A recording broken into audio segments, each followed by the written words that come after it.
Hey, what's going on, everybody? Welcome back to the Gamechat Podcast. I have some new friends here with me today. I am a part of all of their channels in some kind of way, so I'm like, now you guys will come to my channel.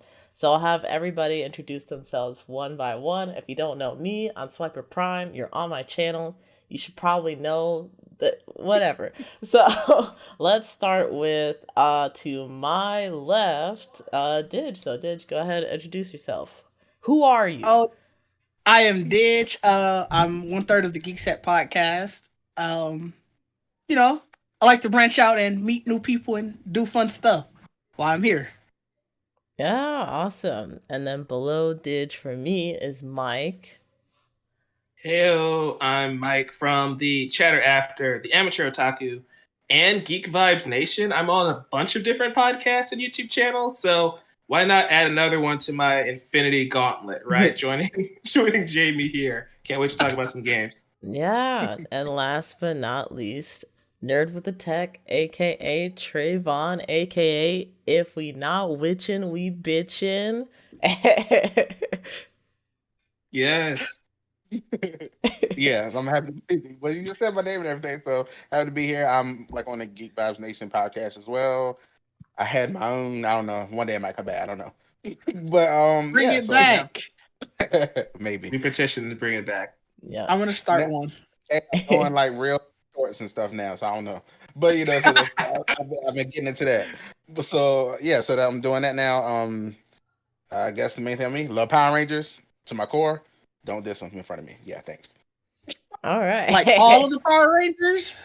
I love Power. I've seen every season, so I love Power Rangers. Wow. Fair. Every single season.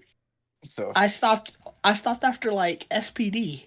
yeah, I've seen all of them. I make sure I see all of them. So That's wow. That's a That's a lot that's of a Power lot of, Rangers. that's a commitment, man. That's impressive.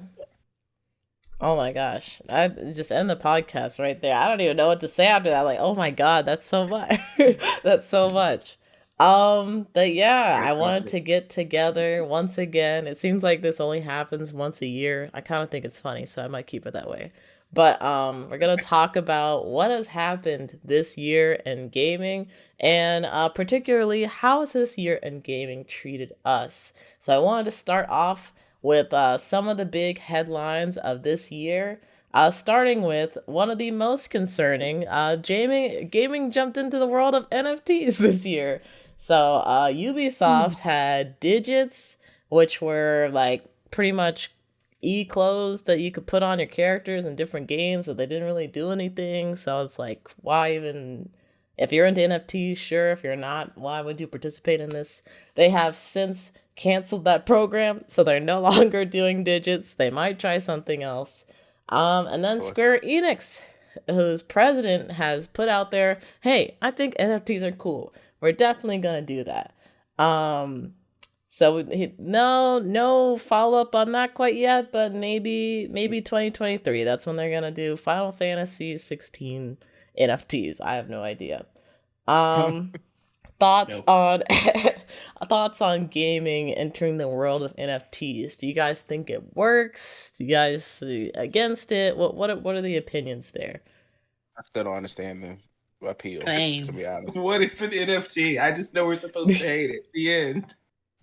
Yeah, I don't understand them. Like, Yeah. I don't, like It's- how do you? It's own it? weird. I don't. Yeah, so I'm glad that Ubisoft at least learned that they're bad and that they stopped doing it. That means we won. At But least they for also now. for now. No. They're worthless though, because Sony gave me like 2 or 3 NFTs for Spider-Man No Way Home. What am I supposed to do with that? It's like a digital image of Spider-Man, but all It's a my DC friends have the one. same I got some image. from Fandom. Yeah. I did too. Yeah. I have a couple of those. Give me a trading card or something. What am I supposed I to think do? I got an NFT for being on Reddit. I spend too much time on Reddit. Like, I don't know. They're literally handing these things out like candy at this point. So But what are they? They just seem like digital pictures or GIFs, and it's like, what makes this any different? Why should I care? Why are you giving this to me? I love the people who on Twitter when they're like, someone will post their new NFT, like, oh, I just minted this, and somebody will be like, oh yeah, look at my new one too, and it's just the same picture of that one. I love that. So that's why it's like I don't understand.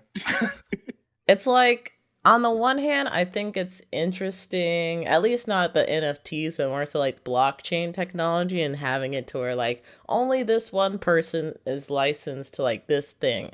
But to have it to be, to have that thing be like an image that somebody could easily copy and paste, it's like, I don't know. Like somebody said it was like getting married or something, which that in itself, like marriages don't always last. So I don't know. I need to follow up to that analogy though. Like you say like you get married to this person, so this person is mine. Like nobody else can have them. That we're legally together now. And then you have a paper for it. It's like, see, this is the proof. This person, we're a thing. You can't don't try and come over here or do anything about that. But like I said, that doesn't always mean anything in real life. So I don't know. It's I think there has to be a way where they can make it more appealing to people, because they are pushing very hard. So they will figure it out at one point. And I think once they get to that point, it could be a little bit easier to convince me. But so far, this year with NFTs and gaming has been a complete flop, in my opinion. I mean, craziest one was, I think, PlayStation and their new Stars program. It sounds like that's what's in there. They're not calling it NFTs, but that's what it sounds like. I've been trying to figure out what that's been since they sent me that email. Yeah, they said like the email said it's not an NFT, but I'm also like, what makes this different from an NFT? Right. It's I got an email saying I leveled up. I was like, well, how did I level up? I don't even know what I did to level up. They have challenges for like certain games, I think. So if you played one of the games that's among like their challenges and like did something, then you might get points there. But I also read you can like make challenges for like the games that you are playing, or like find challenges for something like that. I don't know. The only reason, like the good thing about PlayStation Stars that I have read is that if you get enough points, then it can add to like your PlayStation wallet or something. So maybe you'll get like $10 off your next purchase or something like that. Like that's the only thing I'm like, that sounds pretty good. Everything else I've read about the program, I'm like, this doesn't make any sense. I don't see why somebody would sign up for this.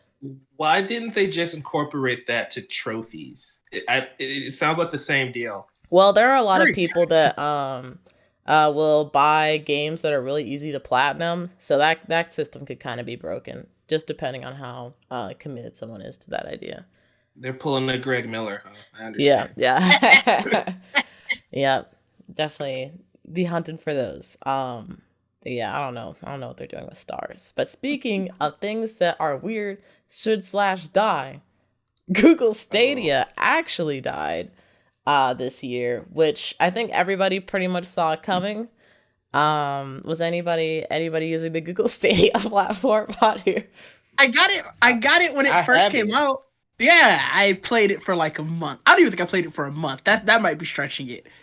It was like one of those things where it was cheap to get. I don't remember what the price was, but I was like, oh, okay, sure, why not? And it didn't last. You just had it just to have it? I got it for free somehow. Oh, that's what I'm thinking. I think that's what I think happened.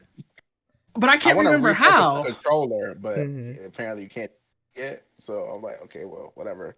It's just a paperweight. I think the good part about it, the good part about it at least was like you could get a refund for the console and for like the games and stuff that you bought. I was surprised by that move. I'm like, that's good for Google, but honestly, they should have just done that anyway. But I'm like, that's good that they did that from the jump. But that was another one where I'm like, in theory, it could have been good, because a lot of platforms are trying to move to not solely cloud-based gaming, but to have the possibility of playing on the cloud a thing. Like even with Xbox and Game Pass, like part of it is being able to play games on your phone, if your phone is capable of that and you're not afraid to have it blow up in your face. And I think PlayStation is even moving towards, like, right now they're pushing a lot of stuff onto Steam, or at least on the process of moving games to Steam. Well, they have their cloud version too, but it gets your phone really hot. Yeah. So like, I tried playing God of War on it the other day, and my phone, my god, your phone was about to go rage mode. I wonder how much is that on PlayStation or Did. You should just know to play Sonic Mania or something a little less crazy. I know. I would never dare. So to be fair, I was like, I'm just gonna try. They have it where your cloud system. Let's see what the cloud system can do. Wow. Yeah, don't play God of War. You're a brave man. Oh my gosh. But yeah, I think cloud gaming is definitely. I don't know if the consumers so much see it as a future, but a lot of these big gaming companies definitely do see it as such. And I think the tough part is just having the internet connection, having a stable enough internet connection for me. But once, like, if they could completely eliminate that issue and you could just stream games whenever and you didn't have to download them, I think, like, pretty much everybody would hop onto it. So I don't think they would be solving that issue, but they'll probably figure out something else to get more people onto it. So I don't know. F in the chat for Google Stadia. F in the chat for Google Stadia, indeed. Hardly knew you. You definitely know that's what Game Pass wants. They're more concerned about that than their systems. They're more trying to put it in TVs and stuff now. So yeah. And Phil Spencer was like teasing an image of this prototype like streaming stick that they had that they're not going to do anymore. But it was pretty much going to be a similar cloud gaming thing. So yeah, that'll definitely be something to keep an eye out for in the coming year as well. But something else. Oh, were you gonna say something, Didge? I'm just curious how that's gonna work for games like Starfield. I was just rewatching videos of that. You're not streaming Starfield. You're not streaming that. So here's the thing, right? Nintendo is already doing like games where you can only play them via the cloud since their system is aging.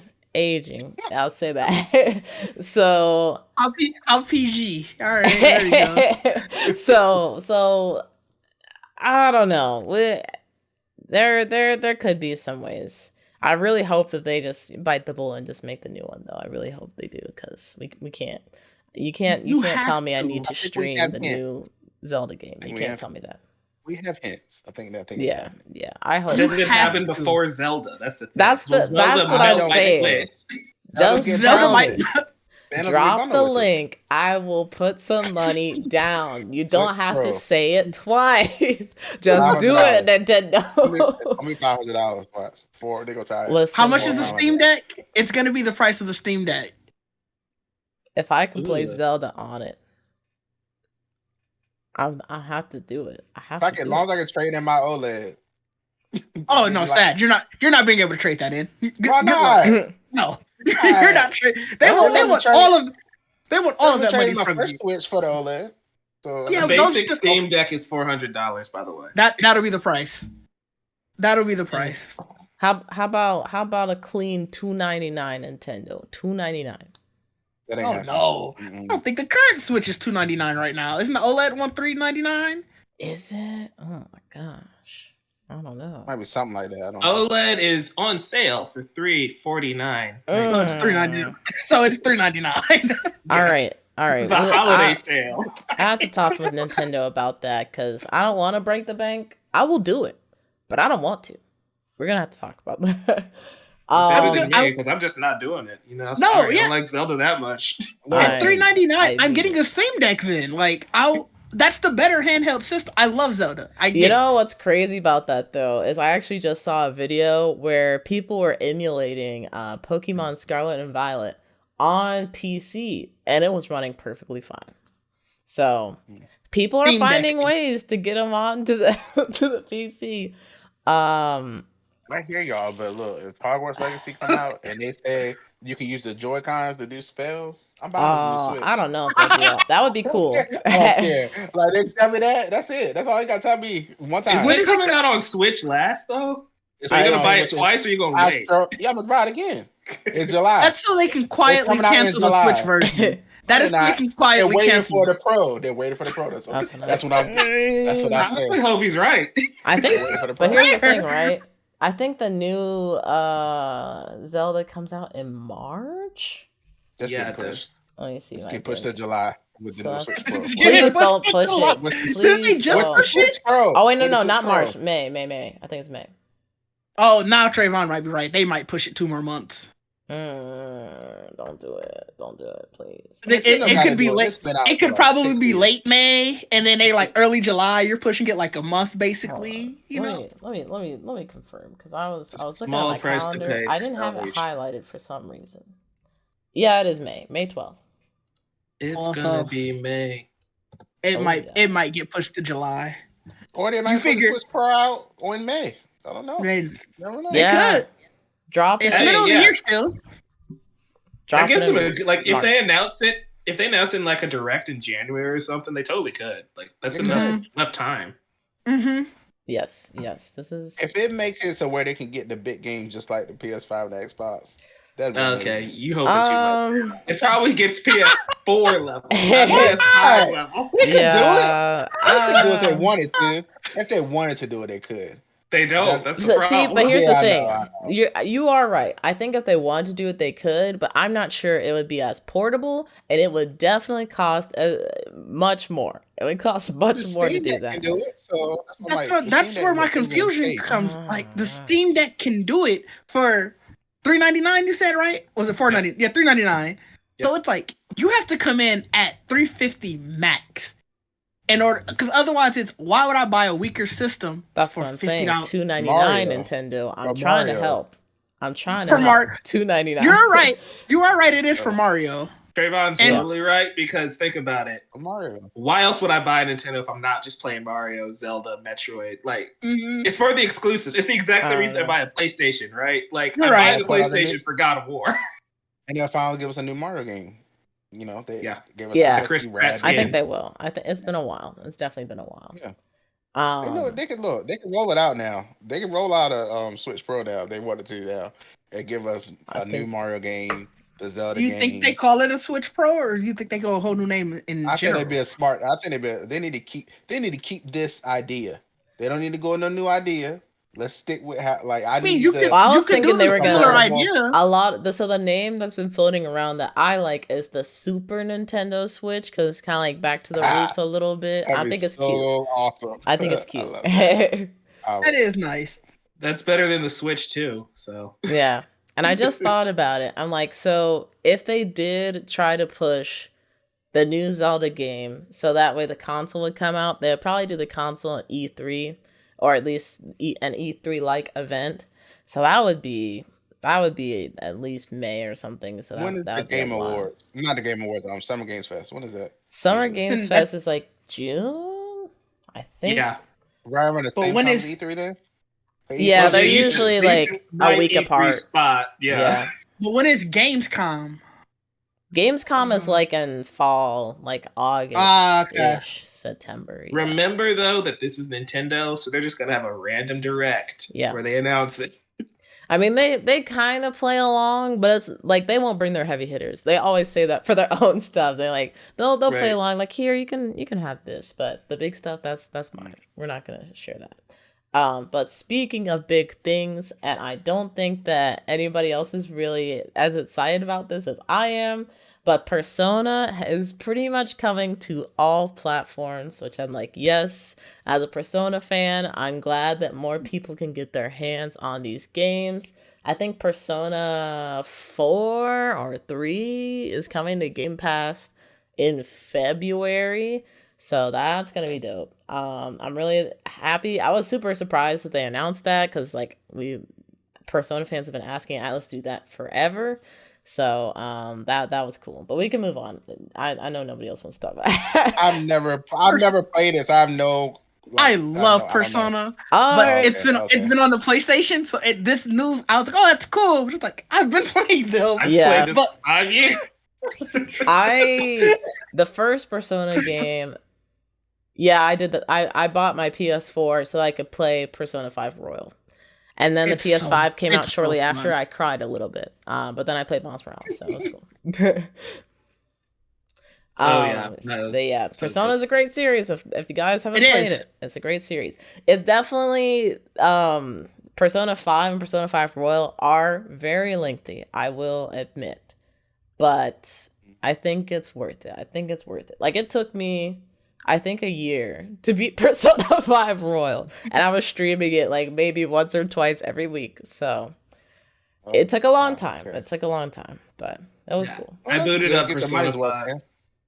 Yeah. Oh wait, you'll have a good time with it. Yeah. And there's an anime adaptation if you really want to watch it. Yeah, I've watched it. A lot of Persona fans don't like it. I think it's cool. But the anime's cool too. They have an anime for 5 and for Persona 4, so that's cool. No Persona 3 though, for some reason. But what's next? The next one, which is still an ongoing situation and probably will continue to be ongoing into the new year. Xbox tried to buy Activision and accidentally started a war. So in response to Xbox trying to acquire Activision, PlayStation then went for Bungie. So PlayStation is buying Bungie out. And Bobby Kotick, who we found out did a whole bunch of terrible things, and especially to the women that were a part of Activision and different departments there, is still the CEO for some reason. So I would not... I'd be remiss to not mention that. He should not be the CEO of that company anymore. Should not be anywhere near Activision or Xbox. So hopefully we can give him the boot next year. That would be great.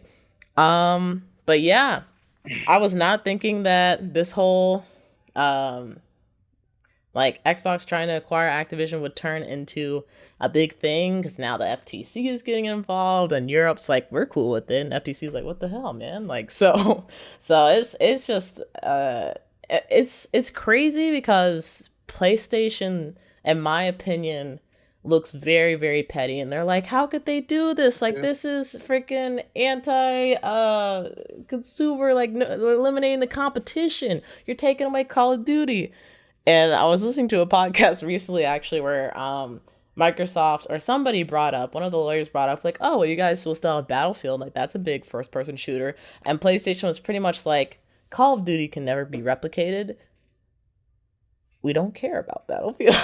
And I'm like, damn, that hurts. I was going to say, they're not wrong. It's one of those things where it's like, we all knew it was true. It just hurts that they had to say it out loud. They said the quiet part out loud. Yeah. And then in the same way, speaking of things that like hurt to speak out loud, Microsoft was also like, well, listen, PlayStation has a lot of great a lot of great story-driven games that we don't have. They have a much, like, pretty much saying they have a much better catalog than we do. And so like, oh my God. It's kind of like we're throwing out compliments, but in a way to just like settle this and be like, hey, give us Activision. So I don't know. Weird. It's really weird, because they say each company is saying a lot of like inflammatory statements about themselves. Like, and Microsoft told the EU that, oh yeah, we lost the console war. It's like, why are you saying stuff like that? Like, why are you talking about your own company? Because they need to appear like the underdogs to win this case. Like, we need this to Microsoft. Compete. Yeah. Like, at the end of the day, you are Microsoft. I think that's Sony's entire position, though, right? Because on the surface, it seems very petty, but Call of Duty is like the second highest selling franchise of all time behind Pokemon. And the craziest thing is, they didn't even buy Activision for Call of Duty. They bought it for, I think it's like King Gaming that makes all the mobile games like Candy Crush and stuff like that. Since they're trying to push into mobile gaming, like Call of Duty was just the cherry on top of the cake, which is it's insane. Sign an infinite deal with Sony. They said that they would put it on. They said they would put it on PlayStation Plus. Yeah, they said the 10-year deal. The petty thing about it, I think you just mentioned Trayvon. They signed a deal with Nintendo and Steam, and then Gabe Newell, who he runs Steam and Valve, he was like, "Oh, we don't need that. Like, me and Xbox are cool. We know everything's gonna be cool. We don't need the deal." But like, it just further reinforces like it's pushing PlayStation into a corner. Like, I don't know. I'm not a big Call of Duty player, so I can't say how much Call of Duty leaving PlayStation would truly affect them. But I know, like what Mike was saying, it is a very big like console seller. It's a game that everybody buys every year, or a lot of people buy every year. So they're right to be concerned. But I don't know. They got other things. I remember reading about that. They said off of microtransactions alone, Sony makes about $8 billion from Call of Duty. So that's a lot. There's your reason. Yeah, okay. That's a lot of money. That is a lot of money. So I don't know. It's understandable why they're acting this way, but also Sony buys like 500 companies a year, 500 developers a year almost, but none of them are as big as Activision. Yeah, and they don't want to lose that. And I get it, but this has just been drawn out for so long. Man, I bet you they're wishing they took Microsoft's first deal, where it's like, hey, first 5 years, and then we'll see. Because now, who knows? Who knows? Because the 10-year deal came after that. Yeah, that's a sweeter deal. Yeah, the 10-year deal came out, and they were excluded from that. So, well, no, they said they were going to put it on. I thought they got the 10-year on PlayStation Plus. I mean, they're kind of included, but it's not like you can buy a physical copy of Call of Duty for PlayStation. At least that's the way they're making it sound. But I don't know. We'll see. Things are still developing, so this could be completely outdated by the time this comes out. But it's definitely been I don't know, just a continuing developing situation every week, it seems like. But let's see, what else? Bayonetta returned this year with Bayonetta 3. I haven't got my hands on it, but it did win, I think, Best Action Game of this year, and I saw some fairly positive feedback for it. So, and the director pretty much said in an interview they're already planning to do Bayonetta 4. So I'm thinking things went well for them. Don't forget Baby Netta at the Game Awards. Yeah, Bayonetta Origins. That came out of nowhere. That was interesting. I bought Bayonetta 1 while it was on sale a long time ago. I still need to play it. It's in my backlog. I have it downloaded. It will happen eventually. But another thing. Interesting. It looks interesting. It's fun. I think you would like it, Trayvon. Actually, I think you would really like it a lot. You should try it. The next thing, Bruno Mars and Anderson .Paak made it into Fortnite before Geralt, Deku, and Doomguy. Because they were featured as some of the musical artists for this year. And some people legitimately did download Fortnite again so they could see Bruno Mars, Anderson .Paak, myself included. So that was fun. Fortnite, I don't know. It's so weird because it's like, it's a game, but it's bigger than a game at the same time. It's like everybody's trying to get their hands on it. Freaking Mr. Beast is in the game right now. I don't know. I hear more about concerts and stuff rather than games. Yeah. The concerts. I watched Tenet in Fortnite. Those ones. What? Oh yeah, I forgot they did screamed that. Tenet like 2 years ago. Remember? Oh my god, no! No! So funny. They did do that. I think they screened. They did a Star Wars event where I think they screened like a little bit of. I think the last movie to come out, and I watched that, and I was like, "Damn, this is crazy! I'm watching Star Wars in Fortnite." What was bad about that is that it was a scene that wasn't even in the movie. It was like we see Palpatine order something that's going to affect the actual plot of the movie, and we don't see it in the movie. It's like a Fortnite exclusive moment, which is the dumbest thing ever. But yeah, what was it? They did it multiple times. They screened Inception in there. Yeah.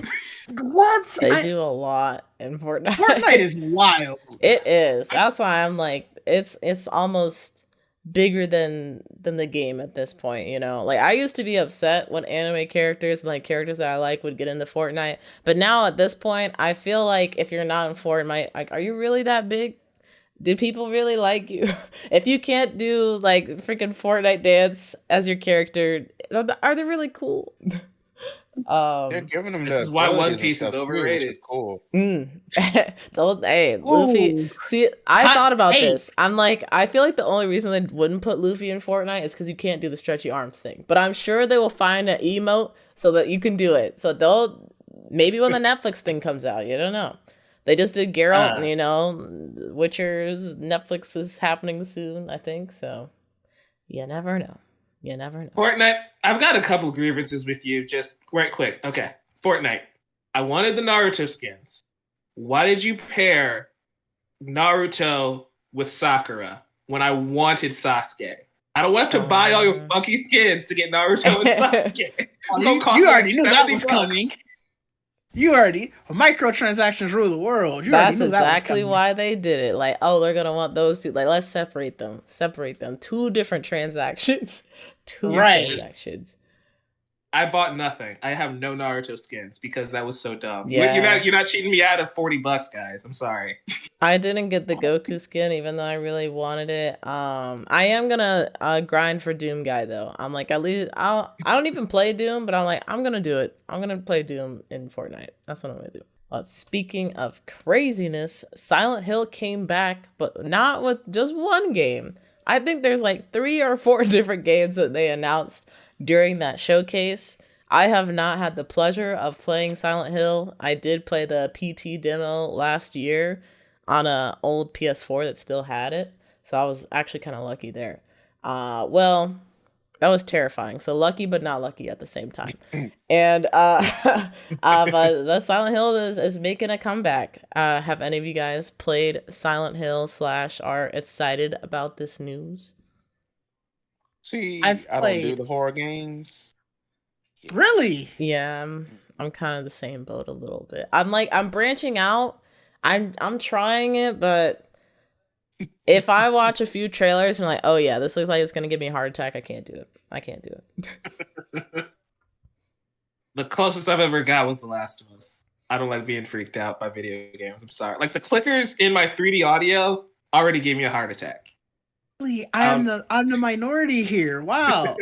I love horror video games. Silent Hill, Resident Evil, all of those.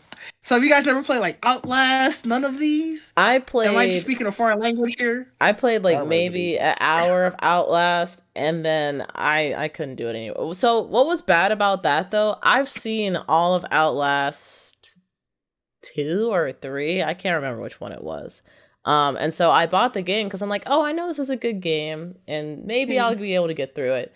And I was talking with a friend while playing it on stream, and they're like, oh yeah, I'll walk you through the game. And they basically just tried to push me into all the jump scares.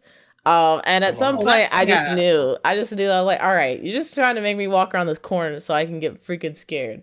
So I just quit after that because I was frustrated. I was scared. I'm like, I can't do this right now.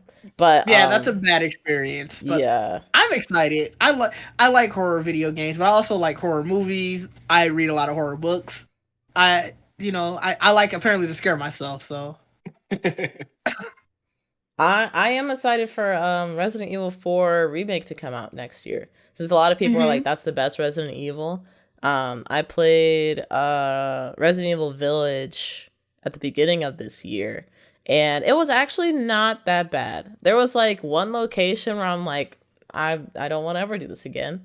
But everything else, it was suspenseful, but like nothing really happened at the end of that. So I'm like, oh, it's not that bad. So I don't know. We're branching out. I'm trying more horror things as I go, but missed me with that one. Sorry. I used to watch like a lot of YouTubers play horror games, so I feel like it's kind of slowly desensitized me and made me more comfortable to try it. So I cannot get you guys to play Dead by Daylight with me, is what you're saying. I'll play Dead by Daylight. Yeah, I'll play Dead by Daylight. That one's like scary, but like it's fun. You just occasionally get scared. Mike, Trayvon, you guys in? Dead by Daylight? 4v4? 4v1, I think it is, technically, because it's like you gotta have the one killer. Oh, what's that kind of game? Yeah, you have the killer who's coming after you. You're getting chased. Is it free? Yeah, it's on PlayStation Plus, yeah. It is. And it's on PlayStation Plus, yeah. Okay, then yes. Yeah. There you go. You heard it here first. Now it's committed to video. If anybody ever needs to bring this back up, we'll get us a game going. Yeah. Oh man.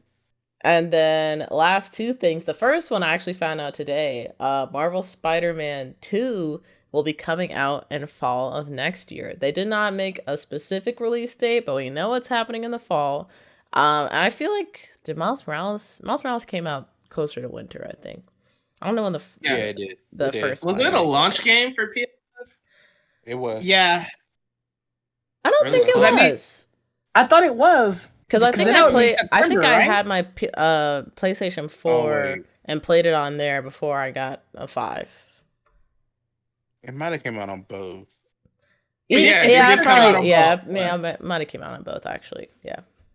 But I got the PS5 for that game. That's what I did. Yeah. Okay. Yeah, cool. Yeah. It came out in November. It did. And the PS5 was like September, so yeah, a couple months later. Okay, I see. That's cool though. I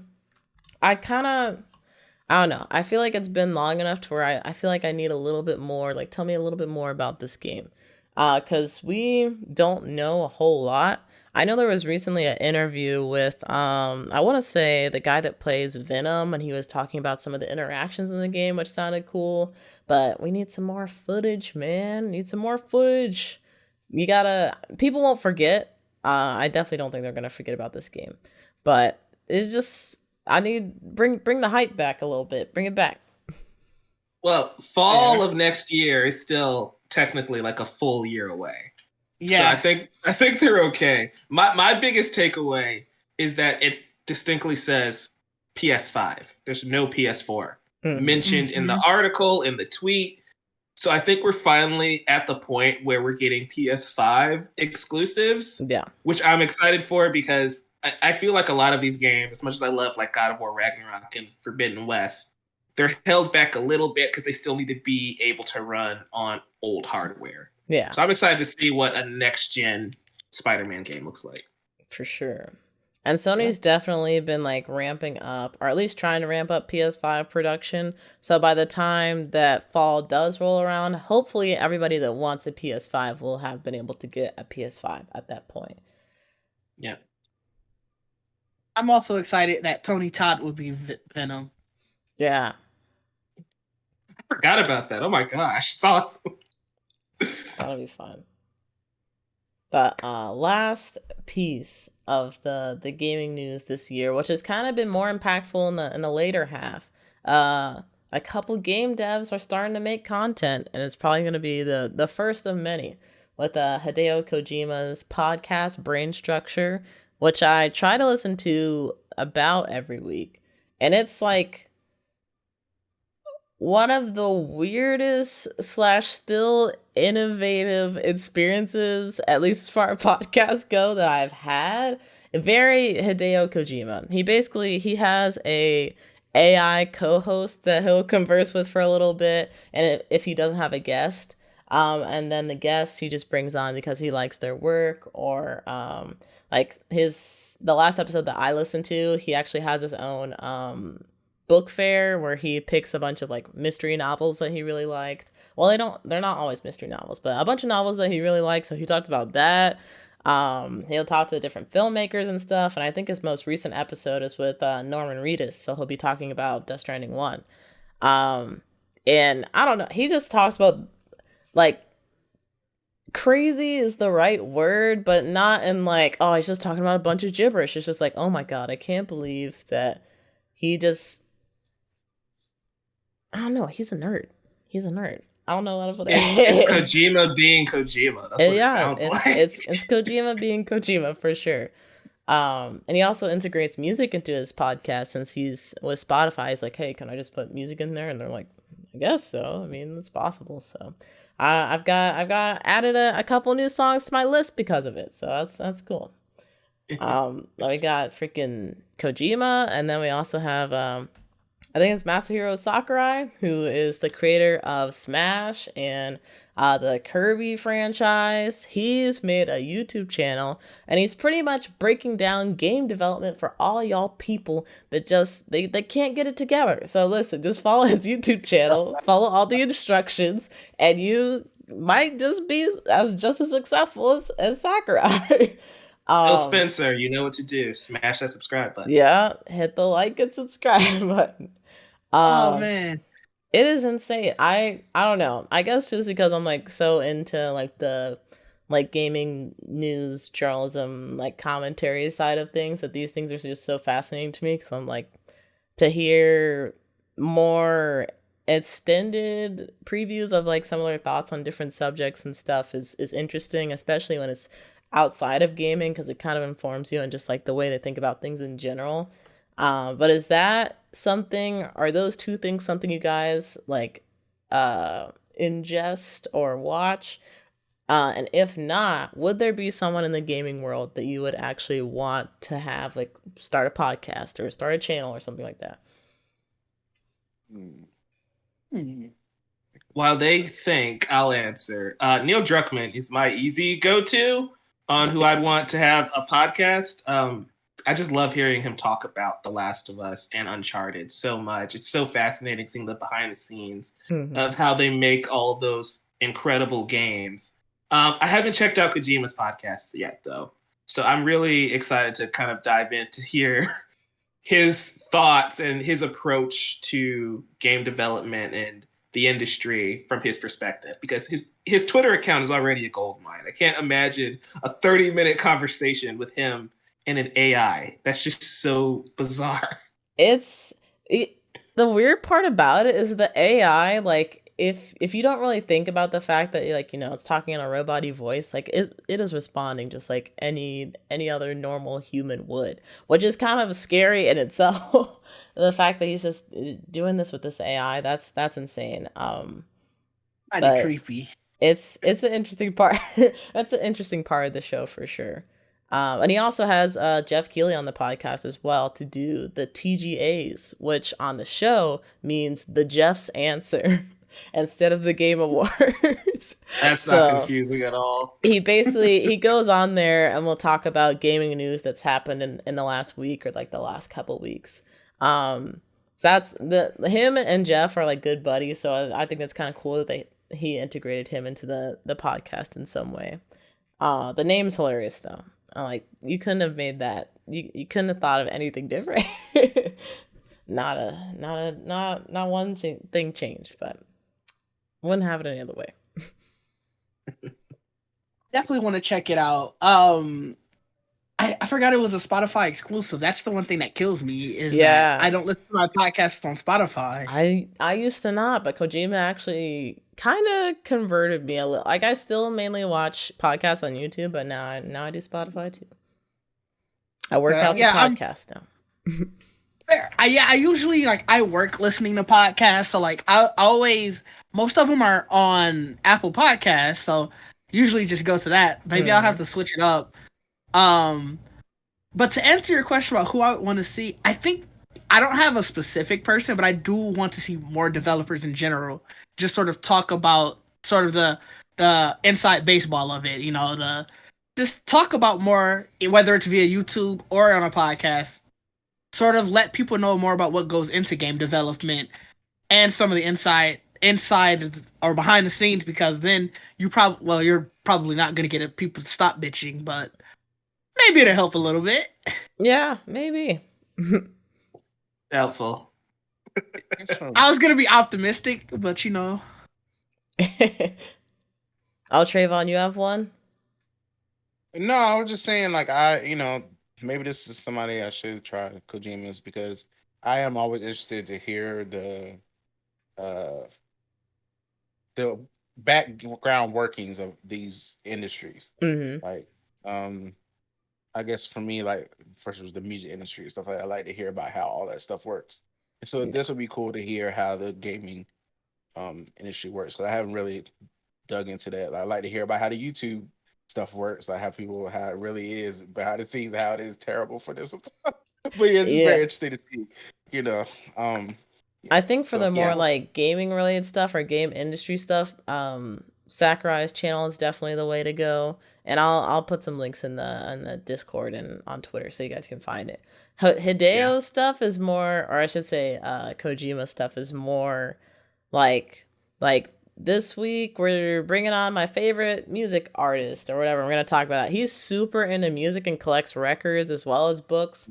So his knowledge on that stuff is vast. And sometimes it'll make its way back over to gaming because he's like, oh yeah, I found this artist through this artist, and then I brought this artist on to Death Stranding or whatever. Or like I want to work together on a project with them somehow. So his I don't know. I would say about a third of his podcast is actually related to gaming, but it's still interesting to hear him talk about these different things because like he talks about a lot of stuff that inspires him and stuff that's just interesting about the world, which is really what I came to the podcast for, because Hideo just thinks about the weirdest things and somehow makes it work. And so that's what I was trying to figure out. Have you all seen Raising Kratos on YouTube? Oh, that's for 2018? Or is that for 2018? Yeah. I saw that one. That's a great documentary on the journey to God of War 2018. But recently, PlayStation has also been doing like shorter segments about the development of Ragnarok, which I think is really interesting. Just watch those after you beat the game because you don't want spoilers. Yeah. I was about to watch one like I think earlier this month, and then Amir came in like, "Hey, brother, there's gonna be a spoiler for the game, brother. So don't watch this if you haven't beaten it." I was like, "Oh shoot, okay, I'll come back to it." Do that. Yeah, that was nice. I would have been crushed if some of the things I just saw on my stream, if I found that out on the video, I would have been crushed. Yeah. But those are really great documentaries. The Raising Kratos is a really good series that I would recommend. That's why one of the creators that I was gonna be interested in hearing more from is Cory Barlog, who's like kind of the head of the all things God of War, and even I think he's an executive producer for the live action show that's going to be I think worked on next year. So I'd be interested to hear kind of like his thoughts on, I guess, like writing and his process. I don't know, because he just made some great stories for the past few years. But speaking of moving into the Game Awards, with some of the awards highlighted, Christopher Judge won Best Performance, and then he definitely took his time, with his speech. I found out the runtime was actually 9 minutes, so a 9-minute speech, when it was probably supposed to be under 2. Yeah, it felt longer. I feel like it felt much longer than that. But I mean, he wanted to thank his people and have his moment. So I can't diss him for that. I just maybe what's funny, prepare your speech beforehand next time. No, but what's funny, didn't he win for 2018 too? I want to say that he did, but I don't know. So this isn't even his first time winning the award. That's why it's funny he was up there for so long. Yeah, that's kind of why. I'm gonna check. That's why I voted for the guy who plays Atreus this year, because I'm like, I don't think he's won an award yet, so I wanted him to win. Yeah, he did really good. That reminds me. Something that they didn't do this Game Awards, which I think they did last year, or if not previous Game Awards, they would show the percentages of like how close people were to actually winning. And I kind of wish they did. I know people will be mad, so that's probably why they didn't do it anymore. But at the same time, I kind of wish I saw it to see like how close some people were. Yeah, that would have been cool to see. Mm-hmm. Like you said, he did not get Best Performance then. Roger Clark for Arthur Morgan and Red Dead 2 did. Okay, that's why his speech was so long. I understand. That makes sense. There you go. But then some of the other awards, just to run through them a little bit quickly. Games for Impact was, and I just picked these just because I'm like, oh, these were interesting. Games for Impact was As Dusk Falls, which I feel like is a pretty underrated game that kind of like slipped under the radar. So if y'all are familiar with that game, definitely check it out. It was even for me, like when I first checked out the trailer, I'm like, oh, this doesn't really look, like it looks okay. And then I actually watched a playthrough of it. I'm like, oh, well, that was actually pretty sick. So then we have Best Adaptation was Arcane, and this one was close. There was a lot of competition this year, but I am glad Arcane won. Arcane was a really good show. Got me into a game that I never even interacted with before. And then we had Best Debut Indie was Stray by Blue Tail Studio, published by Annapurna, which congrats to them. That was a really fun game. Best It action. was. Best action adventure was God of War Ragnarok by Santa Monica Studio and Sony Interactive. That was not necessarily a given, but that was gonna be up there. And then Game of the Year was Elden Ring by From Software and Bandai Namco. As it should have been. Which, as it should have been. After I listened to like some people's like thoughts as to why it should have over God of War, I'm like, I get it. It definitely made, a much much impact on the gaming community than I think God of War did, because people are actually getting together to exchange information about the game and like create their builds and stuff, do the research on that. So I'm like, yeah, that makes sense. Because it's so difficult. I mean, have you tried it yet, Trayvon? I'm terrified. Don't be try scared. it. Don't be scared. And let me know if you need help. You can always summon me into you your already world. got it. You might as well go for it. Yeah. I can throw lightning bolts. I'm basically Thor. I was watching somebody play it on YouTube, and I'm just like, oh. I was like, no, I don't. I can turn into the moon as well. What? Huh. Oh my gosh. You get a lot of crazy magic on there. Oh. See, I needed to invest in more magic on Now that. that sounds interesting, But it's how hard. long would it take me to get to that? The stuff you just said. The lightning bolts, Throwing you lightning? can get that. The lightning bolts, you can get that pretty easily. Turning into the moon, that takes a little longer. No, Ditch, I need a time frame. How long is easily in Elden Ring time? I'm trying to remember, when did I get the first lightning bolt spell? I think it was something like my first day playing, maybe first or second day. Okay, because I was going to say, if that's like 30 hours into the game, no, like, no, I'm good. No, I don't think it was that long. Okay.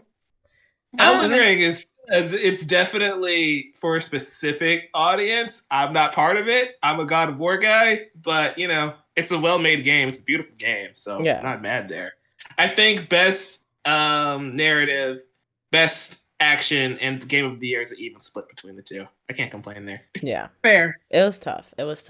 And that was one of the things that I keep thinking of things that I thought of before. I'm like, damn, this podcast is going to be 8 years long. But one of the things that I thought about... Once a year. 8 years long is okay. 8. One of the things that I thought about when I was voting for the Game Awards was like, do I think that Elden Ring and God of War are great games? Yes. Do I think that they should be nominated for as many categories as they are? Yes. But do I think other games that were equally as great should have the same chance? Yeah, I do.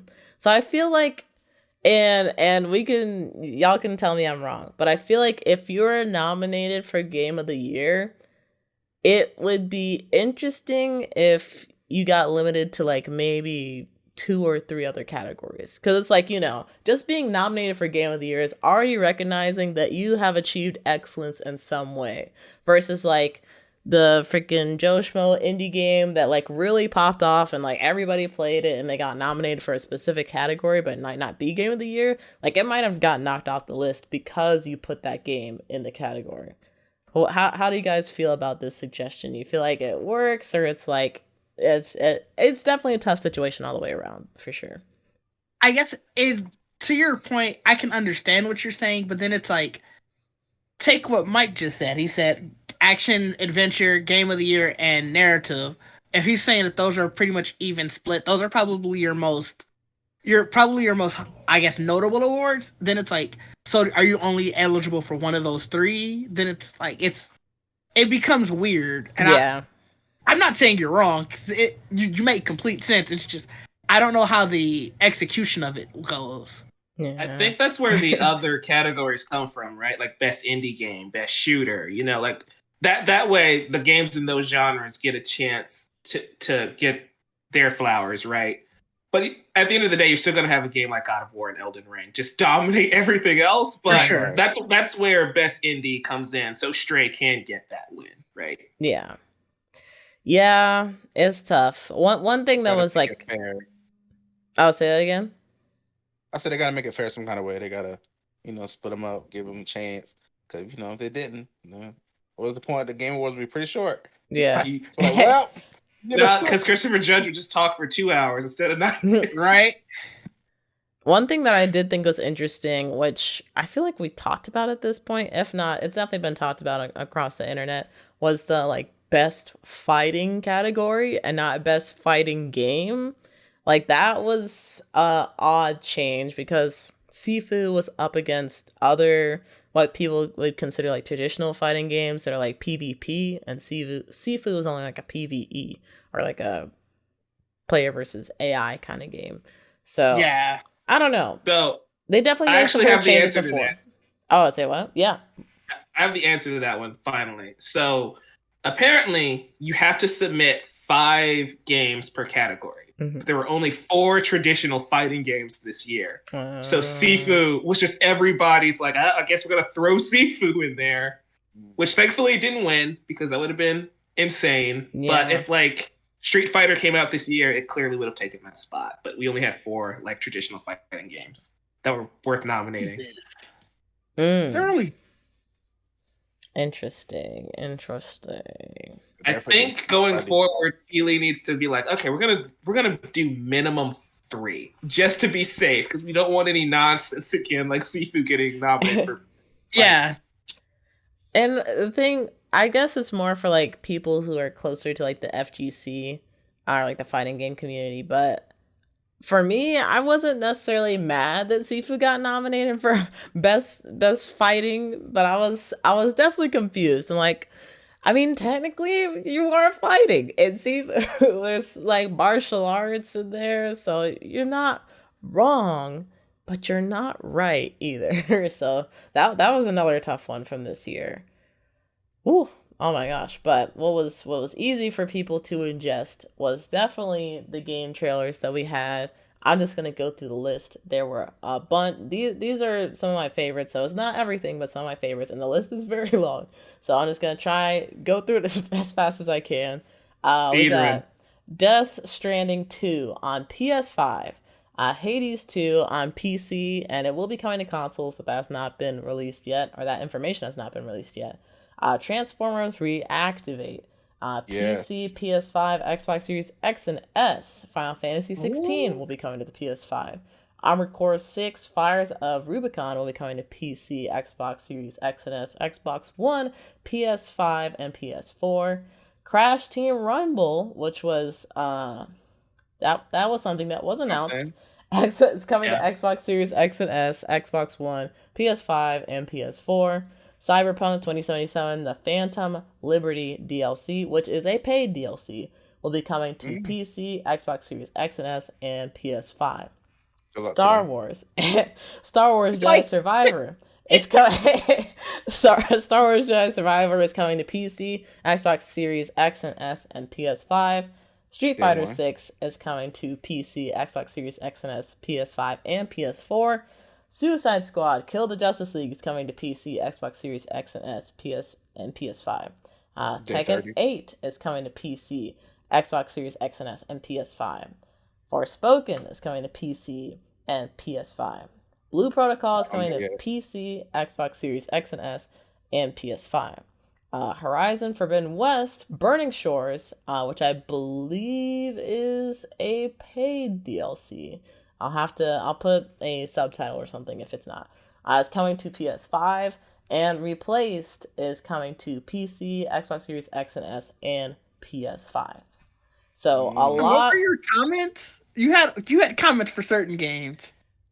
I was just curious what you were saying. I was being funny. So depending on the game she said, I was like, day 1, day 30. Oh, okay. I don't know. Love the color commentary. I want to circle back to Horizon right quick. Mm-hmm. The game came out on PS4, but the DLC is a PS5 exclusive. Yep. Better upgrade between. Yep. Up there. Crazy. Is it a free upgrade for the game if you get a PS5? Because if so, that would make the push maybe a little bit easier. If not, I think it was a $10 upgrade.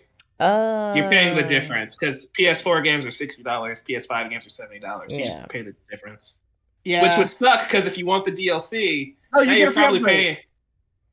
paying. They changed it, thankfully. Yeah, it says according to this Forbes article, if you bought the PlayStation 4 one, you do get a free upgrade to the PS5 Okay. one. Oh, that's okay. Okay, that's a little bit of a easier suggestion to make then. Nothing is saying if this is a paid DLC or not, but we do have to assume that it is. Yeah, I would guesstimate that it would be, but if I get any information between this recording and the release of this video, I'll put a subtitle somewhere on the screen. I'd honestly be shocked if it wasn't. Like, if it's not paid, I'd be extremely shocked. Yeah, that's not Avengers. Thank goodness. Yeah, especially since I don't think the game. I think it probably performed well, but it just like was quickly quieted by Elden Ring, so they gotta make some more money somehow. I feel bad for them because every time they release a game, they just get stomped. They released Zero Dawn, Zelda came out. They released Forbidden West, Elden Ring comes out. It's like, what can they do? They did sell 20 million copies. Yeah, well, I mean, so it's like it's doing good, but it's like. Are they living in people's heads? That's the thing. I don't know. It's tough. It's tough. It's crazy as like Jeff Keighley hosted these Zoom talks back when people were still quarantining and or when the world was quarantining. And so they would have different people from the games industry come in and talk with basically just like a group of kids that were like, oh, Jeff Keighley sent out a Zoom link, which I was a part of that. And and I can't remember which guest said it, but they basically said like all the dates that they have for video games and even like in the movie industry, like it's determined like years and years and years before. So I would assume like if I'm sitting at the table with From Software and I'm like with Horizon Forbidden West and like, yeah, we want to release our game sometime in March. I'm like, all right, we are no March release. We're not doing that. Let's do it. I don't know. You might have to do it at the beginning of the year because I feel like after Elden Ring, at least for like maybe 2 or 3 months, like Elden Ring was pretty much all everybody was talking about. So either like at the top of the year or like in fall or maybe winter of that year. I would not have tried to release it that close to Elden Ring, but it is what it is. Yeah, it sucks. It's unfortunate, but it sold well and it was reviewed well. So, you know. Yeah. To be fair with Elden Ring, if I remember correctly, didn't that get pushed a lot? Like, I could have sworn I kept hearing dates for Elden Ring. And so they could have just been like, well, Elden Ring's probably not going to actually come out that date. And then lo and behold, it did. It's possible. I feel like it did get pushed at least one time. So I think you're right about that. Which that does change the equation too, because you think they're coming out one day, and the next thing you know, it's right before your game, and you're like, well, damn. All right. That sucks. But what can you do? Right. That was a lot of trailers. I'm just looking back at the list you have, you're like, oh my gosh. Yeah, and that's not even all of them. That's not even all of them. Immortal. Right after the Game Awards happened, I was thinking to myself, I was like, oh, that was like maybe a B tier Game Awards, maybe B plus.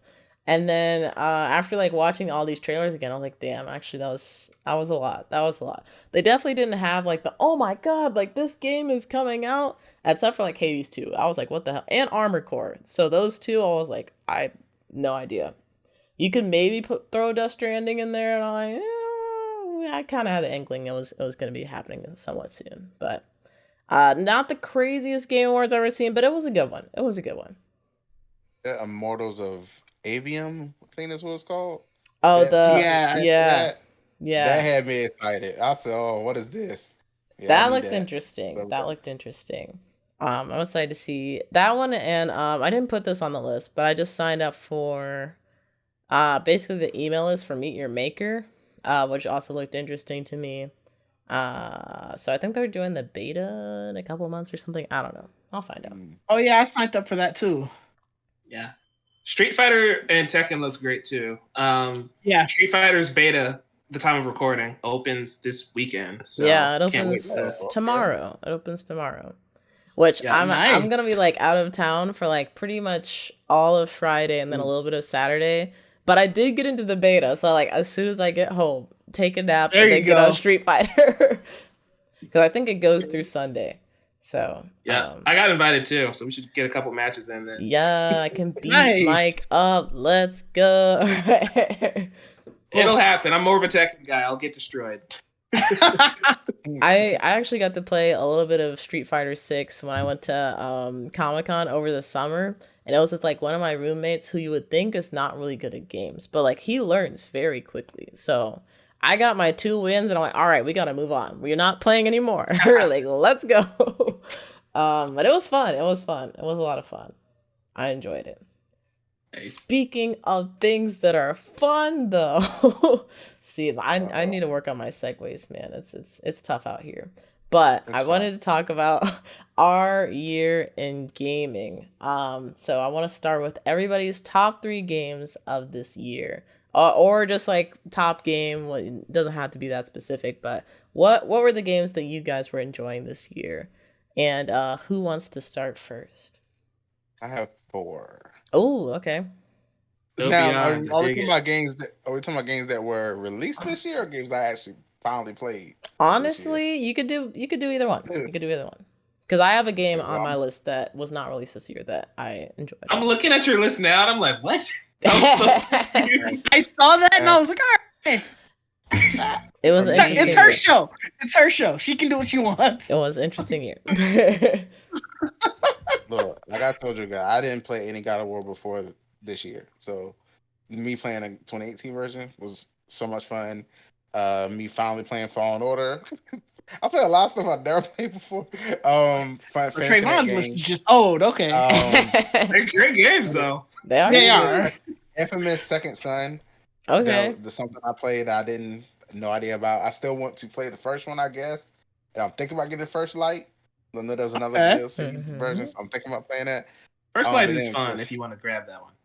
Yeah, I had fun playing all the different powers. Like, it'd be fun to have a game for just her.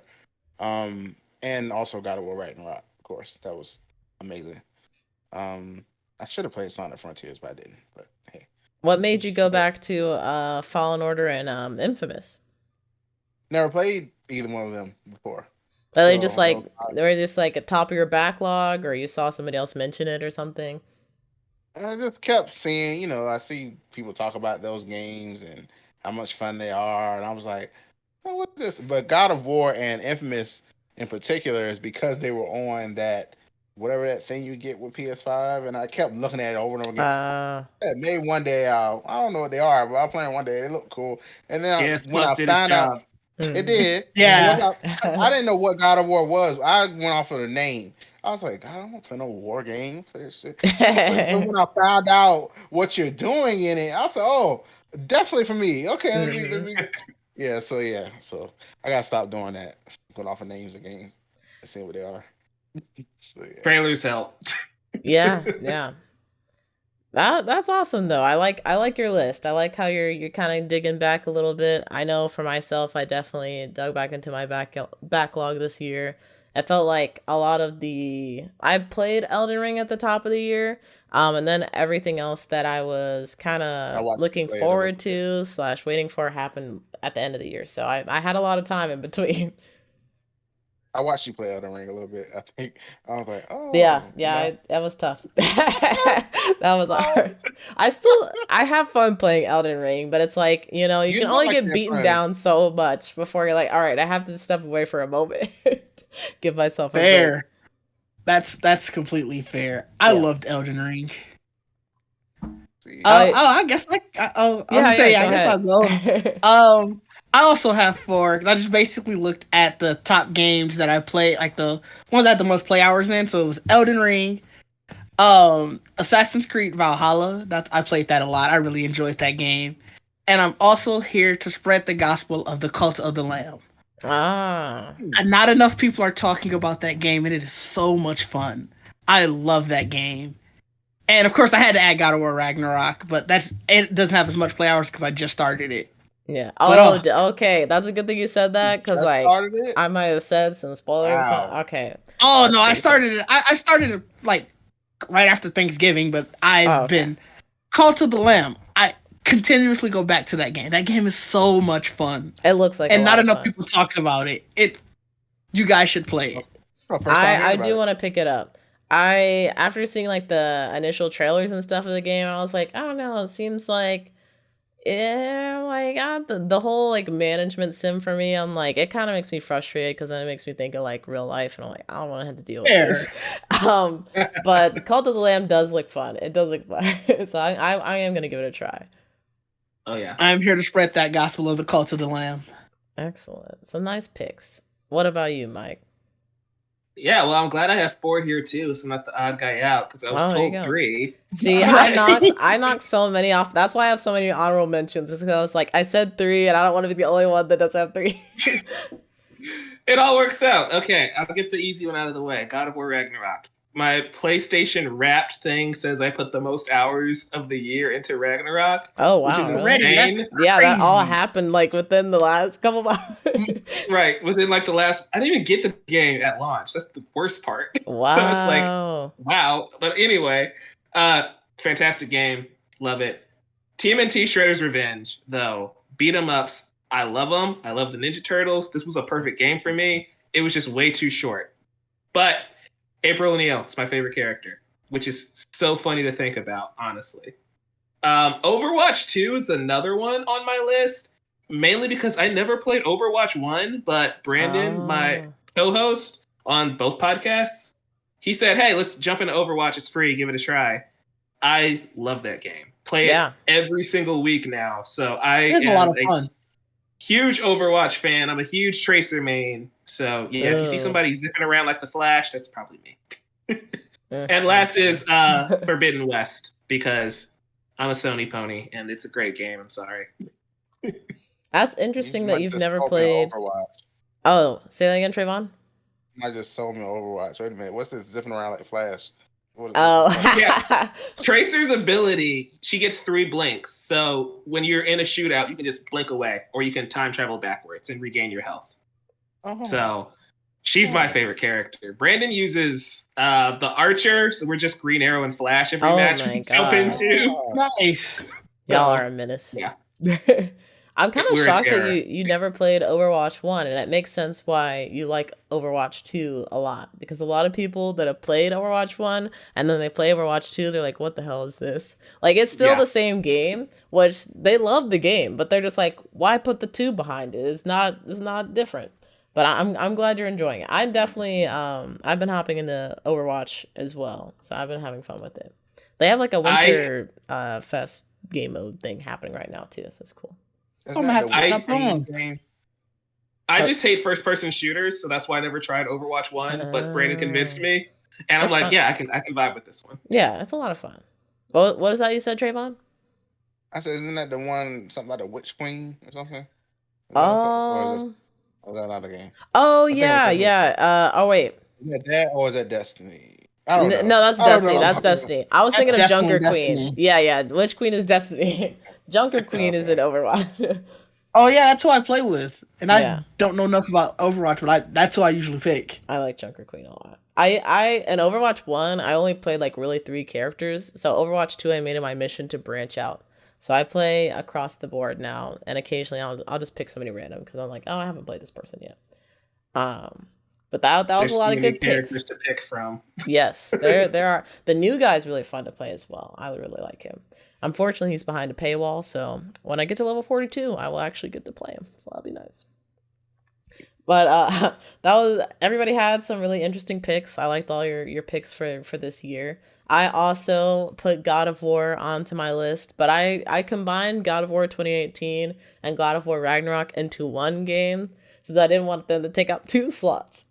And also, it feels, especially for me, since I maybe a week between 2018 and playing Ragnarok, it feels like a continuation. It doesn't necessarily feel like a sequel, which isn't a bad thing. So that's also the reason why I grouped them together. And then I put Hyrule Warriors Age of Calamity on my list. This is maybe 3 or 4-year-old game at this point. Maybe 2 or 3, not that old. But Zelda game, right? say what? Zelda yeah, Zelda game. It's like a Dynasty Warriors X Zelda kind of thing. So you find a lot of mobs. Oh, I am in. I'm going to find this now. It's a lot of fun. It's also a prequel, right? To Breath of the Wild. Yes, it is a prequel to Breath of the Wild, and I've been really impressed with Koei Tenmo's like I don't know if adaptation is the right words, but like their combination games, like they did Persona 5 Strikers, which was like a Warriors game combined with Persona, and I actually really enjoyed that game. So that's what made me or inspired me to move into Hyrule Warriors, and I actually adored that game. I think I got like 97% complete of the game. So the missing 3%, I'm like, maybe that'll be next year's goal, because I played this game way too much. I played it way too much. I loved it. I loved it a lot. What's your main in Hyrule Warriors? I use Link a lot. And then after that, I would say Mifa's up there, and Urbosa. Nice. Yeah, I use Link and Impa. Impa's just Naruto in this game, and I just think it's so funny. You literally do the Shadow Clone Jutsu hand signs, and then boom, like a million Impas show up. Yep. It's like, sure, why not? Okay. The Warriors types games are so fun. What's crazy is like my brother has been playing Warriors games for years, and I would watch him play, and I'm like, what is this? But he was playing like the actual Dynasty Warriors games that have like more politics and stuff involved. I love those. But like but like these combination games, I love them a lot. So I'm like, maybe I do need to try a just classic Warriors game, because I feel like it's kind of my jam now. They're so much fun. Samurai Warriors is great.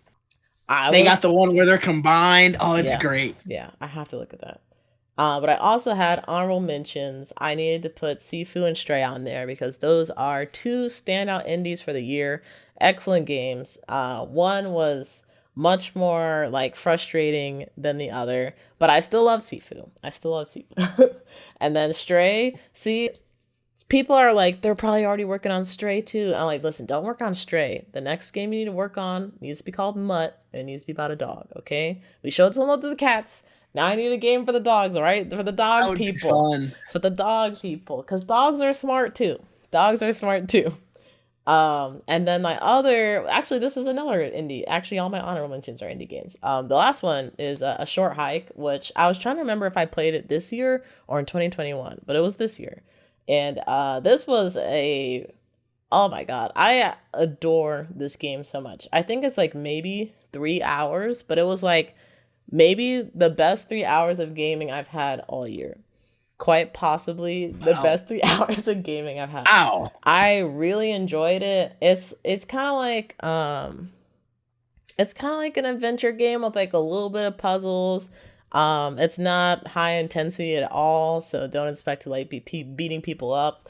I think like the most intense moment for me was probably playing volleyball against this kid. Like he said, if I won, he would give me a feather. And if you get feathers, you can like fly up higher. So I was like, okay, like I gotta beat this kid in volleyball. And it turns out he's like an Olympian because I could not beat him for like at least 20 minutes. So, but yeah, that game is excellent. It's definitely, more people are talking about it in terms of like adding it to like the best indies lists. So I would definitely recommend it. I think it's like tops $10. I think it's tops $10. So that's a fun game. Nice. I heard flying, so I might look into it. It's fun. I love that you stay on brand, no matter what the conversation is. Here's the thing, though. I really like. Higher, I like the flight in the game. So you collect feathers as you explore this island. So I think you go up to like 9 or 10 feathers, and you basically just press A to fly up higher and higher and higher, and then you can just glide around the whole island after that. And like it was really cool. That was really dope. Really fun. That's open worlds done right there. It was great. And then it is $8 on the PlayStation Store. Just throwing it out. Appreciate And that. it goes on sale. Into it. I think it goes on sale pretty frequently as well, in case that might be too high for some people. But it's a great game. It's worth it. I would say it's worth at least $20 in my opinion. But I hope somebody doesn't go $8 is too much after listening to all the other games we've been talking about. Yeah, those $70 games that we got to pay for. Oh man. But speaking of though. What is everybody's top 3 most anticipated games for 2023? Because those definitely will not be $8. At least I suspect they won't be $8. I wish one of these were. Me too. When you asked about the game, that's all I put down was games for like that are coming. I thought of those about the ones I like this year off the top of my head because I didn't write those down. I was like, oh. That's what we're talking about? Okay. Oh, no, you're I fine. haven't listened to all new stuff. Yeah. So. I already know. I think at least 2 for you off the bat. But I'll start since I went last time and be quick about it. So my top 3 most anticipated games for 2023. I don't have 3 games listed here, but I'm gonna keep it to 3. I have Legend of Zelda: Tears of the Kingdom as my number 1. I need it really bad. Please, Nintendo. Resident Evil 4 Remake, which I'm excited to play and excited to experience for the first time. It seems like Resident Evil fans are all about it, which is a good sign to me. And Star Wars Jedi Survivor, which I need to go back and actually beat Fallen Order. Actually, I quit playing Fallen Order because I didn't like the way the slugs looked in like the jungle levels. They're kind of creepy to me, so I'm like, I don't know about this. They are kind of gross. They are, but I'm a changed person now, I've passed the age of 20 since this has happened, so I think I'm ready.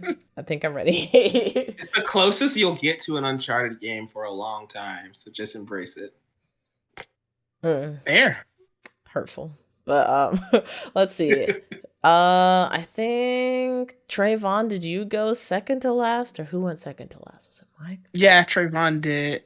Right? Oh, God, wait. I don't know. I don't remember, actually. Who wants to go next? It doesn't matter. I think I went first, didn't I? I don't know. I don't know. Mike, I don't want to go. Mike, I see you're signaling. No, I'm just shrugging here. Like, it doesn't matter. We're gonna go eventually. I pick that you. is also true. I pick you because you're struggling. Okay. Tears of the Kingdom. Obvious reasons. We're just gonna skip on past that one. Starfield. I don't know if this game is gonna come out. I need somebody at Xbox to prove that they make games over there. They're saying it is. Yeah, I think it'll come out. I don't think it's gonna be as good as people hope it will be, but I think it'll come out. This is why I love Game Pass, because I'm not gonna waste any money on it if it's bad. Mm-hmm. Yep. But Todd Howard can just talk me into buying anything, and that's a problem that I need to work on. Because he sold me some really bad games in the past, but he keeps getting me. So hopefully Starfield is good. Suicide Squad Kill the Justice League is also on my list simply because I love Rocksteady, love the Arkham games. I want to see what this continuation of that franchise looks like because it's completely different from the Arkham games. So I'm fascinated to see where they take the Suicide Squad. And Tara Strong is playing Harley Quinn. Who doesn't love that? And sneaky fourth one here is Spider-Man 2 because I get to play as Miles Morales and Peter Parker. Yes. Thank you. That's all I want. Hopefully Venom. I mean, I feel like they may get the symbiote. I don't know if we play as Venom. Yeah, I don't know. That might be a stretch, but Black Suit Spider-Man though, like. I mean, we got Miles. It's pretty much Black Suit. Even darker. He has a power called Venom. Yeah, he does. He does. We're halfway there. That's fair. That's fair. That's one of the dumbest things to me in Spider-Man lore. It's like, why would Miles have a power called Venom? That's too confusing to me. I did think that as well when I first played the game. I'm like, why did he call that Venom? Like, that. Come on. Because Venom's going to bring it up. Maybe. I don't know. Maybe he's already a part of Venom. Maybe that's the twist. I don't know. That would be weird. No weirder than Harry being Venom, but I digress. That's fair. Let's see. Who's next? Who wants to go next? You can go. Oh, okay, I mean, Trayvon. Oh, No, you go ahead. You go ahead. You already know. You seem like you weren't gonna say something. That's why I said something. Mine anyway. Hogwarts Legacy, of course. Hogwarts Legacy Day 1. That might be the only game I play all year. Depends. Jesus. It might take over my life. I don't know. Hope it's good for your sake. Right. That's what I've been saying this whole time. Well, like, I really hope it's good for Trayvon's sake. I feel like I could just fly around the room for a very long time and I'll be all right. So that looks really cool. Spider-Man 2, since they just finally gave us a window where it might come out. Jedi Survivor, absolutely, of course. Now, I guess we got 3. Is that the games? Just our main games we want? Yeah. You can add some more if you want to. Go ahead and put Forspoken on there. I know you want to. Spoken is like, it's right there. Like it has grab me. It's like right there, around the edge of grabbing me. And did the demo hurt it for you? It did a little bit. Really, the demo rocketed up my list. Oh man, I had so much fun. I will say, had so much fun in it. I had some doubts about Forspoken. I played the demo and I'm like, oh, okay. Like it kind of improved. Cool. Yeah. But I don't know about that. I don't know. I tried again. Suicide Squad Killer Justice League looks interesting. I just want to see how that game is gonna work. To be honest, that's really all I want to see. That's fair. I already said about the Immortals game. I don't know if that's coming next year though, or was it just a little teaser? I don't know if it had a date. I don't know. If it would come next year, I wouldn't imagine it would be any time before winter, to be honest. But I could be wrong. It was supposed to come next year. Baldur's Gate looked really cool. Baldur's Gate 3 looked cool to me too. That trailer that we had. Never been played 1 or 2 or 1, but hey. First time for everything. Yeah, they're saying 2023 for the Immortals game. They just don't have a concrete anything, but yeah, it says 2023. I'm saying no time before fall at the least. I'm thinking probably winter. Oh, no time. That makes sense. Yeah, I'm thinking holiday. Probably. Yeah, that makes sense. I mean, up here, but I'm not. Yeah. I mean, at least you know that game's coming out. One of my most anticipated games. I don't know if it ever will show up. It's Black Myth Wukong. I don't know if you guys have seen that. Oh yeah. It's by a Chinese developer. Yeah. They're an indie developer. They keep saying 2023. I've heard nothing, but they keep showing gameplay footage. I have heard not so great news about that game. Not gonna lie. Yeah. So the last thing that I keep hearing nothing, but they'll release gameplay footage. And I'm like, you know what?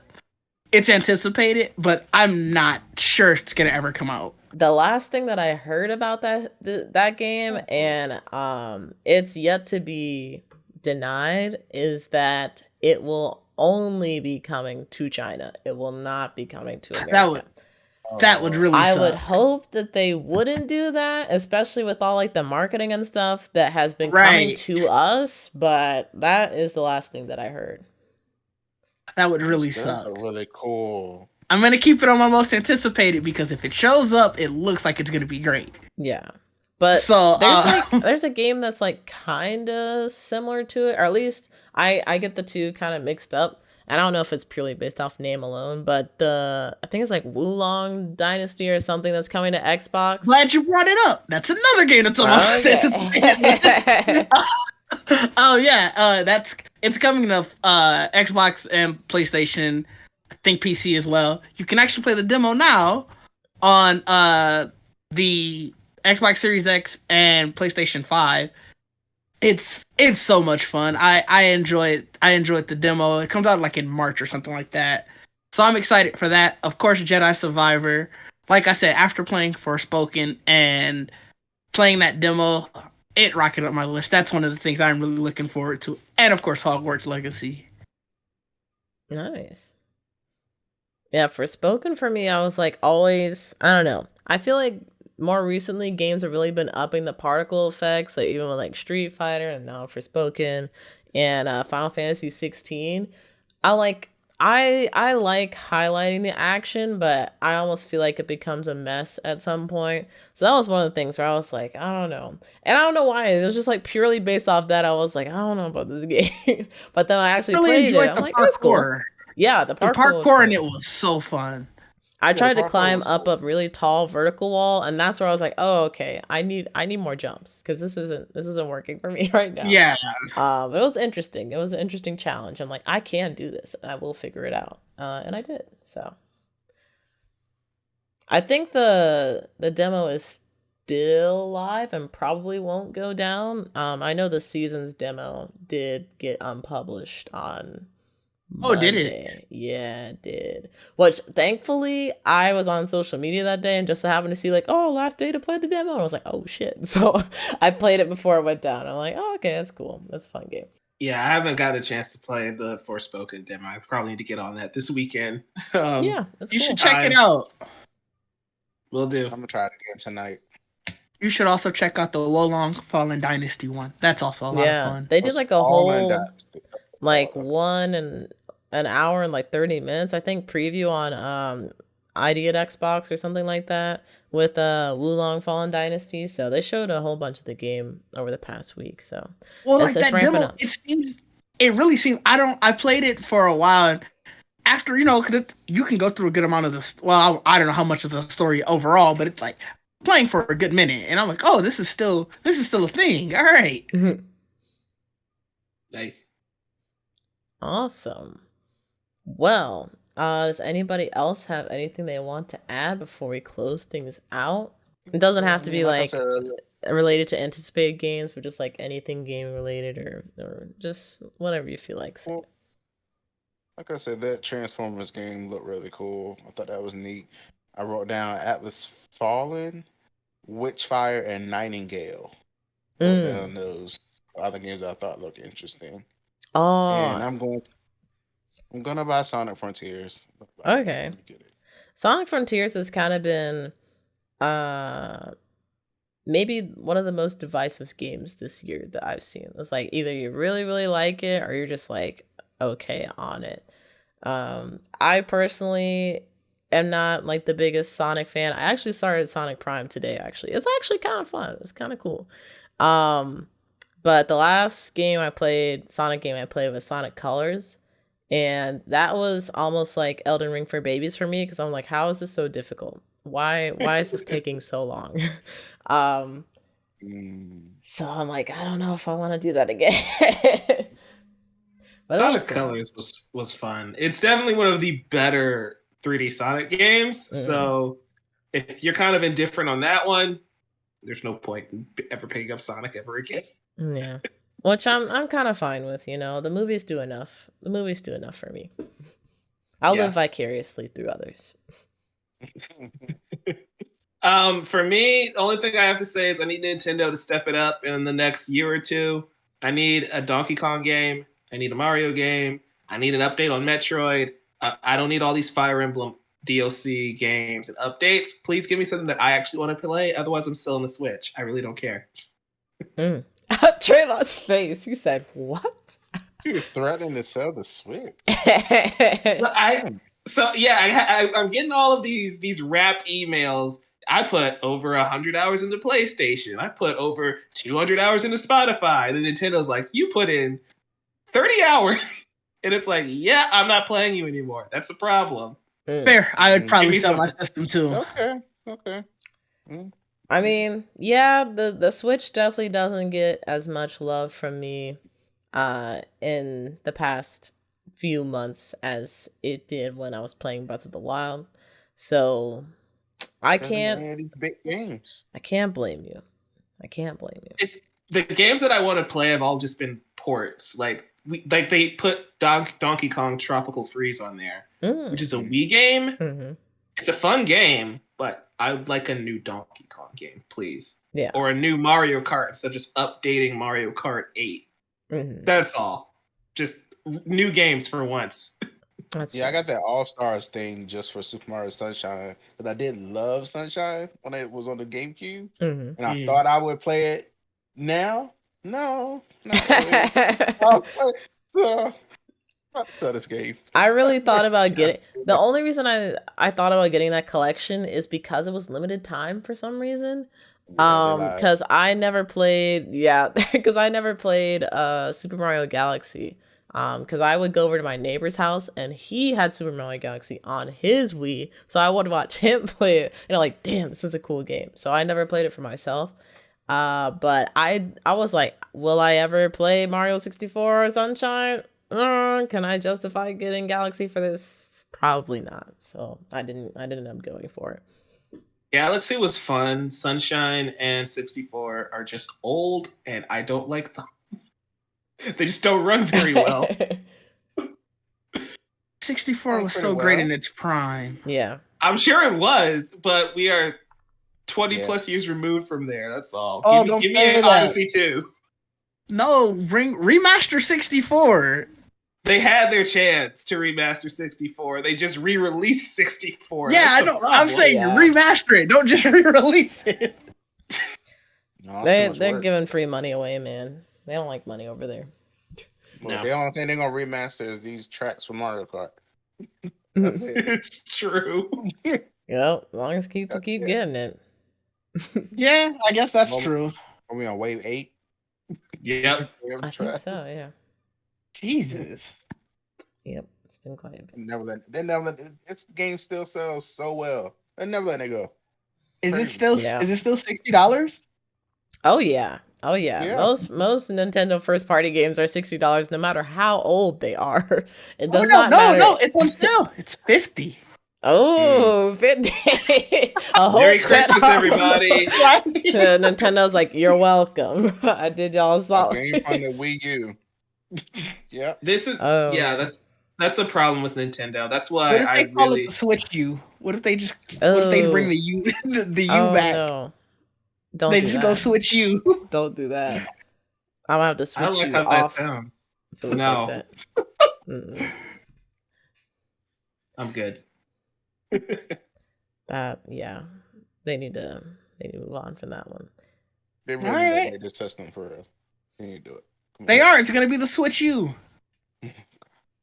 Super Switch or Switch Pro, please. Nothing. Switch Pro or Super Nintendo Switch. Nothing with a U in it. Nothing with a U. Pick a new letter. Anything. Not Switch U. Coming soon. The Nintendo Switch Z. I see. I would go for that. I'm like, okay, Z. Let's go, Z. Let's do it. They just gotta burn that one now. No console can use that ever again. That's just. Are you worried at all about Zelda since some of these games are running so? Right now, if they don't come out with a new model for the Switch, I am 100% worried that game will not be able to function at all, just based on the ambitions that I've seen through the trailers. Yeah. As far as like that would be like, I think my number one concern. My number two would just be, is it going to live up to the hype? But that's with like every big release. So, but yeah, no, especially after. Granted, Game Freak did release Pokemon Scarlet and Violet like not even a year outside of Arceus is releasing, or Arceus, however you say that. So Arceus didn't have these issues though. That's the thing that scared me. I was like, what? Yeah, but this game did, which makes me think like they saw the success and they were like, all right, let's try and push and maybe like, catch lightning twice. And they tried to do that too soon. So I'm hoping, and I know the Zelda team has been very patient because they pushed the game back at least 2 or 3 damn times. So I know they're not trying to do that. I know they're not trying to do that at the very least. So I'm like, I don't think it's going to perform as badly as Scarlet or Violet did at launch if they do decide to just put it on the Switch that we have now. But I don't think it's going to perform as well as Breath of the Wild did when it came out. The good thing for Zelda is that the map, the character models, all of that is already designed and it already runs well. It's what they want to add to it. It's kind of like a God of War Ragnarok situation. Like there's always the meme of your PlayStation 4 is going to explode if you try and run God of War Ragnarok. But the reality is, it's just built on 2018, which did run well on the PS4. So as long as they're not trying to reinvent the wheel, I think it'll be fine. It depends how ambitious they want this game to be. Right. That's the problem. See, that's the thing. I heard someone boot up Ragnarok on their PlayStation 4, and they got very loud. But it survived. Just trying to That's take all off. That matter. It definitely sounded like takeoff. Oh, it was loud. See, but it played well. It played fine. I think they're still playing it. I still see them like on my friends list saying God of War Ragnarok. See, that's when you got to put the fans up next to it if it gets to that point. Like, you know, it needs to help. That's why I bought a PS5, because I was playing, I think it was Ghost of Tsushima, and like it couldn't run it. I'm like, nope, okay, because it was a launch based PS4.